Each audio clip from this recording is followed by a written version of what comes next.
Comment faire pour impliquer toutes les parties prenantes dans tout processus de négociation à la signature des accords de pêche? La question préoccupe trois pays que sont la Gambie, la Mauritanie et le Sénégal. Les acteurs du secteur se planchent sur la question.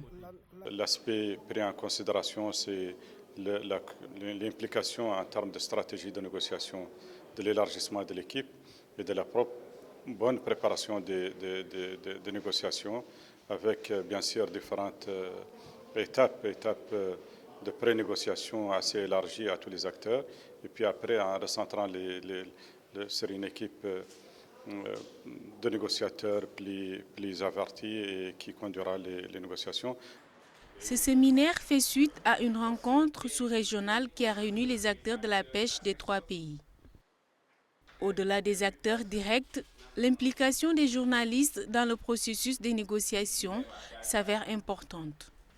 Ces accords avec l'Union européenne, s'il y avait eu une bonne communication avec les journalistes, s'il y avait eu un renforcement des capacités des journalistes sur le nom, la dénomination au moins commerciale des espèces de poissons, avec des journalistes, d'un noyau de journalistes, cela permettrait peut-être de ne pas créer cette confusion entre merlu, qui est une autre espèce différente du mérou, qui est le tchof.